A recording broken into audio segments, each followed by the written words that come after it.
Salut à tous, bienvenue sur In The Paint. À la maison, comme d'habitude, à la factory, avec mon gars, l'artificier. C'est comment? Tout de suite, le sommaire.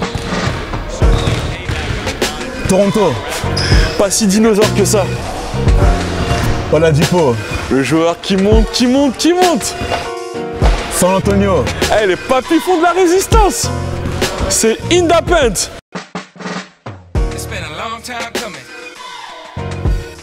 Destined for greatness, deep in my honey eyes running. Working on a hot route, something y'all can talk about. Swear they couldn't tell me nothing. My head's still buzzing, my mouth still running. This has been a long time coming, yeah. Mousse. Toronto. Ah gros, t'as vu, hein, on a annoncé pas si dinosaure que ça. Ouais. C'est une team que je comprends pas. Pour moi, j'ai l'impression que les Raptors ont loupé le train. Ont vraiment loupé le train, ont loupé le wagon. Hormis DeRozan, je vois pas le projet. Je vois pas le projet. Entouré de joueurs sous-cotés comme Kyle Lowry. Désolé, c'est personnel ou pas. Je trouve que c'est un meneur surcoté. Il a été All-Star grâce à la hype de Toronto et non grâce à lui. Voilà, c'est pas le patron sur le terrain aujourd'hui pour moi et j'ai l'impression que c'est une équipe qui n'est là que pour une saison, qui n'est là que pour faire la saison régulière et les playoffs ils n'existent plus. Mais on voit que même cette année encore, ils sont quand même dans le haut du panier de la conférence Est. Ouais, je suis d'accord avec toi, ils sont dans le haut du panier. Faut revenir quand même au départ, hein. Ils ont fait un sale début de saison. Kyle Lowry absent, DeRozan qui essaye de s'en sortir comme il peut, mais il ne peut pas porter l'équipe. Des joueurs sur lesquels on ne s'appuie pas. Il y a plein de joueurs sur lesquels on ne s'appuie pas. Des gars, après la satisfaction quelque part, c'est que c'est des joueurs du banc qui viennent et qui apportent de la nique avec leurs limites. Moi justement, j'avais un joueur, selon moi, qu'on n'utilise pas assez, c'est Valanciunas. Valanciunas, pour préciser, il était dans ma Fantasy League. Je l'ai tradé pour la simple raison que c'est à cause de Kyle Lowry. Ouais. Voilà, je le pointe du doigt carrément. Le gars, il ne sert pas le ballon. Il a jamais le ballon, il est obligé de prendre des jeux à 3 points, des shoots middle range. C'est pas son style de jeu. Valanciunas a besoin d'avoir le ballon poste bas. C'est l'un des joueurs les plus dominants en bas. À la base, j'allais dire, c'est un mec qui était dominant poste bas, qui est vraiment allé au charbon, qui est très solide physiquement, surtout du haut du corps, qui pouvait aller au contact contre n'importe qui. Et là, justement, on voit que son jeu devient de plus en plus soft. Et je trouve que ça dessert justement Toronto. Surtout qu'en playoff, on va avoir besoin de lui sur l'impact physique. Qu'est-ce que tu penses de ça par rapport à l'évolution de son jeu justement? Comme je te dis, on ne voit pas le projet. L'évolution de son jeu, ça le tire vers le bas. Ça le tire vers le bas. Même pour la négociation de ses contrats, même s'il veut partir, ça va être très compliqué. Parce qu'il n'est pas le Valanciunas qu'on pouvait avoir il y a 2 ans ou 1 an, même quand il est revenu de blessure et qui a dominé dès son retour. Tu vois, il est un peu dans le délire Ibaka. Qui n'est plus un poste 4, qui est un poste 3,5 et qui n'apporte pas cet impact qu'il pouvait avoir en bas. Et c'est dommage qu'on voit que Valanciunas, il a que 25 ans. Il a encore beaucoup d'années devant lui en NBA. Pourquoi, à ton avis, ils ont dû faire ce changement-là Je pense que là, l'effectif commence à devenir selfish. Tu connais ce genre de sensation quand les joueurs, les ailiers, les joueurs d'apport ne se sentent pas utilisés. Moi, ils se disent quoi? Tous les ballons que je vais avoir, même s'ils ne sont pas dans mes situations mes positions confortables, eh ben, je vais les utiliser quand même, je vais les prendre. Donc du coup, ils se retrouvent à avoir des shoots lancés, des shoots à un peu plus d'1 mètre après l'ennemi à 3 points. Tout ce genre de tir qui fait que ça le tire vers le bas. Il ne fait pas des bonnes stats. Il est frustré. C'est un joueur frustré aujourd'hui que j'ai. Et qu'est-ce que tu penses justement de Toronto en playoff? Parce que du coup, on sait qu'ils vont arriver en playoff, ils sont quand même dans le code de la conférence Est, on sait qu'ils vont y aller, mais qu'est-ce que tu penses d'eux une fois les playoffs commencés?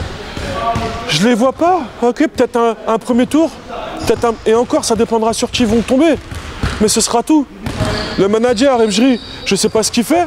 La seule hype qu'il a pu avoir, c'est la gueulante qu'il a pu pousser lors des playoffs contre les Brooklyn Nets. Ouais, il a attiré la convoitise de tout le peuple de Toronto. Mais après ça, pourtant c'est quelqu'un de respecté dans l'environnement NBA, mais il a toujours avancé un projet, mais aujourd'hui on ne le voit plus son projet. Kyle Lowry, tu lui donnes pas un contrat comme celui-là. À la limite DeRozan, ouais, mais ça va être quoi? Ils se sont tirés une balle dans la jambe. Ils vont avoir du mal à se débarrasser de ces contrats-là si ça ne marche pas. Parce qu'ils vont droit dans le mur. Ils vont droit dans le mur aujourd'hui. Et Toronto, c'est pas sexy. Ça attire pas les joueurs. Ça attire pas les joueurs aujourd'hui. Tu penses qu'il n'y a aucun gros joueur de la Ligue qui a envie de venir justement à Toronto? Aujourd'hui, non. Il y a des joueurs qui ont envie de partir, mais un peu trop polis, je pense. Pas trop bad boy, mais qui ont envie de partir. Je pense à DeRozan. Si on lui propose un vrai challenge, il serait pas capable de partir en clash pour partir. I'm just saying, I guess you can say go mode. I'm just going. I'm trying to go at everybody. And I'm trying to do whatever it takes for my team to win. I don't care who is in front of me. 1, 2, 3, let's go. Yeah, pick.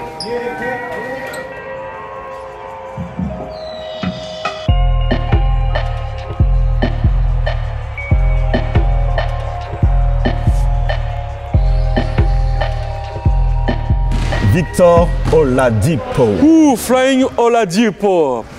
Ah, Je te laisse la main, Mousse. Qu'est-ce que tu as à nous dire par rapport à Oladipo? Qu'est-ce que tu en penses? Oladipo, à l'image de l'album d'IAM Ombre et Lumière, c'est vrai que c'était une inconnue pour moi. Ouais. Même s'il sort d'un gros projet, c'était pas le joueur pour moi qui convenait à ce moment-là pour Orlando. Orlando, ouais. On savait pas trop si c'était un meneur, on savait pas trop si c'était un arrière. Et force est de constater que Orlando l'a utilisé en tant que meneur. C'est vrai. Il a utilisé en tant que meneur avec ses qualités athlétiques qui ne sont plus à prouver. Il a fait des stats, il est monté à des pics avec des triples-doubles pour une première année en rookie. Franchement, à respecter. Ensuite, voilà, le trap d'Indiana où le gars est plus qu'à l'aise. Je sais pas ce que t'en penses, toi. Bah, moi, j'attribue sa forme du moment au trade qui s'est passé avec Indiana au OKC, où peut-être que les gens ont été un petit peu déçus de son apport à OKC, et peut-être que lui, il a eu une remise en question par rapport à ce qui s'est passé l'année dernière à OKC. Je suis d'accord avec toi. Où là, il savait qu'à Indiana, il allait avoir plus de possibilités. Il a fait un vrai travail à l'intersaison. On a vu sa métamorphose physique, Carrément. qui a été vraiment, pour moi, sensationnelle. Ça fait de toi un joueur vraiment très dominant. Il a perdu du poids, il s'est affiné, il s'est musclé. Et je pense que quand tu fais ça à l'intersaison, tu prends une grosse confiance en toi parce que tu sais que ton physique est prêt. Donc son physique est prêt. Techniquement aussi, il s'est libéré du fait qu'il ait beaucoup plus de ballons aussi à Indiana. Et là maintenant, c'est vraiment un joueur qui atteint pour moi sa pleine maturité en termes de qualité physique et en termes de qualité technique. Tu vois. Et il arrive dans l'équipe parfaite pour pouvoir le faire. Donc tous les éléments sont réunis aujourd'hui pour qu'il fasse une bonne saison et on voit qu'il fait une super Tu as saison. parlé de déception, c'est vrai. C'est vrai, tout le monde s'est quand même posé la question. Même lui, je pense qu'il s'est remis en question. Et il y a ce poids de draft qui est indéniable. Numéro 2 d'une draft, on s'attend à beaucoup plus d'impact. C'est vrai.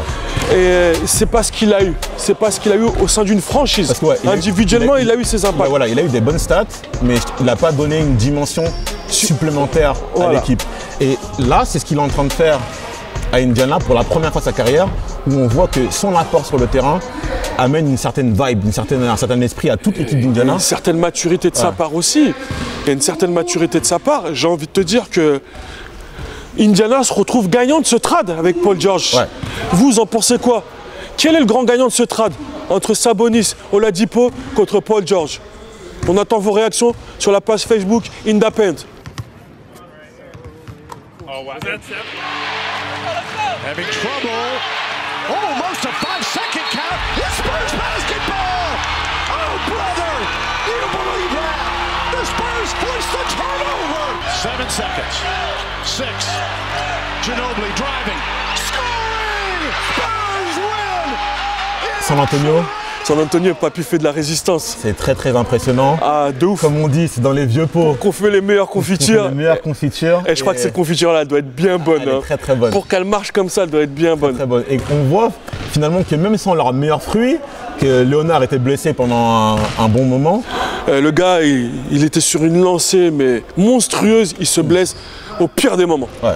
Ensuite, le mal-être d'Aldridge. Ouais. Aldridge et ses... Qui s'est vu lors justement de ces playoffs-là face à Golden State. Qui s'est vu face à Golden State, carrément. Son mal-être, son malaise. Popovic veut le changer. Il veut le faire jouer face au panier. Aldridge est un joueur de post-up plus son fadeaway. Un shooter middle range. C'est pas un joueur du mastic. Popovic voulait le changer. Pau Gasol, qui n'est pas à son niveau. Donc voilà, là tu vois qu'il y a vraiment quelque chose de bizarre. Mais vraiment bizarre au sein d'une institution comme les Spurs. La blessure de Parker. Ouais. Tout ça, on se dit, wow, la saison va être dure pour les Spurs. Une réunion pendant l'été. Une réunion, mais la réunion la plus anodine. Hein. Popovic et Aldridge. Simple. Simple. Et Popovic qui sort, c'est ma faute. Je n'ai pas essayé de comprendre Aldridge, j'ai voulu qu'il joue à ma manière. Et en fin de compte, c'est un joueur All-Star qui a joué d'une certaine manière pendant tant d'années. Qui était efficace dans sa J'aurais manière. dû m'adapter à lui. En tant que coach intelligent, j'aurais dû m'adapter à lui. Que dire de plus pour avoir un joueur en confiance en début de saison que ces mots-là? Aldridge, la saison qu'il fait, ce début de saison qu'il fait, À l'image de tout ce qu'il avait pu faire avant voilà, à Portland. il porte les Spurs. Sans Leonard, sans Parker, avec des joueurs de seconde zone, des joueurs vieillissants, Ginobili, Gasol. On se dit, voilà, il y a une ossature, mais très friable. Le maestro Popovic, il te fait une mélodie, voilà. Parker qui revient, Popovic qui gère les repos, tatati tatata. Et ça va être encore une année comme les autres. Ils vont se retrouver premier, deuxième de la conférence. Et s'ils ont de la chance, finalistes de conférence. S'ils ont de la chance, parce que cette année, il y a du lourd. C'est justement sur ça que je voulais rebondir. Je voulais poser la question. Ok, on sait que San Antonio, c'est une grosse équipe de saison régulière. Ils ont toujours des très gros bilans. Peut-être une seule année, ils ont fini 5e. Sinon, c'est toujours dans les 4 premiers de la conférence. Là, comment tu les vois justement en play-off avec cet effectif-là? Alors, avec cet effectif-là, ça va être simple. Ce qui est bon pour les Spurs en saison régulière, c'est cette manière de pouvoir gérer les fatigues, tout ça de Popovic. Sauf que le problème en play-off, on joue tous les 2 jours. Le temps de récupération est très limité. Et j'ai pu le constater à maintes reprises que quand les Spurs font un gros match, le second est toujours d'un autre acabit. C'est là mon inquiétude. S'ils n'ont pas l'avantage du terrain, ça risque d'être encore plus compliqué. Après, sur ça, j'ai envie de nuancer un petit peu, parce que ce qu'est en train de faire Popovic par rapport à ça, c'est d'allonger au maximum son banc. Avec des mecs qui sont en train justement de prendre une autre dimension comme Anderson. Il y a Dejounte Murray qui fait maintenant partie vraiment intégrante de la rotation. Il joue à 3 meneurs, avec Parker, Murray et Mills. Tu as Ginobili, tu as Danny Green. Ça a été pour moi une crise terrible de perdre Leonard sur le match face à Golden State. Parce que je pense que Popovic avait un plan qui était très précis pour pouvoir battre Golden State. Je suis convaincu. Et je pense sincèrement qu'il avait les armes pour pouvoir le faire et qu'il a cette année toujours les armes pour pouvoir le faire. Alors c'est vrai. Et il y a un apport dont on n'a pas encore parlé. L'ancien joueur de Sacramento. Rudy Gay, justement, Gay. Qui apporte justement cette profondeur de banc sur le poste 3 et le poste 4. Qui peut jouer big ball, on va dire, avec Rudy Gay en poste 3 et small ball avec Rudy Gay en poste 4. Tout à fait d'accord. Pour contrer justement les Draymond Green, les Jordan Bell, les Kevin Durant en poste 4, etc., etc. Et je pense que vraiment, Popovic a un plan précis qu'il n'a pas pu mener à bien la saison dernière par rapport à la blessure de Leonard. Mais cette année, je pense sincèrement qu'il peut le mener à bien. Et si, alors Houston, c'est une grosse équipe qui peut contrer les Golden State Warriors, mais pas que Houston. Pour moi, San Antonio, s'il rencontre Golden State en finale de conférence, vraiment attention, Mais tu vois, non, c'est là où va être le problème. C'est sur qui vont-ils tomber? Ouais. S'ils tombent sur Houston, ça va être plus compliqué que sur de Golden State. Ouais. J'ai envie de te dire, la meilleure des choses, ce serait de tomber en demi-finale de conférence contre Golden State. Peut-être. Parce que c'est vrai que contre Houston, le match-up il n'est pas avantageux, mais contre Golden State, je pense que la science de Popovic peut faire la différence sur les détails comme ça et sur un plan de jeu bien précis pour pouvoir contrer une équipe. Par contre, contre Houston, les joueurs qui composent l'équipe de Houston sont tellement forts, tellement dominants comme Harden et Paul, ce sera impossible pour San Antonio de pouvoir contrer les deux en même temps. Et vous, qu'en pensez-vous? Les Spurs vieillissants, mais toujours dominants?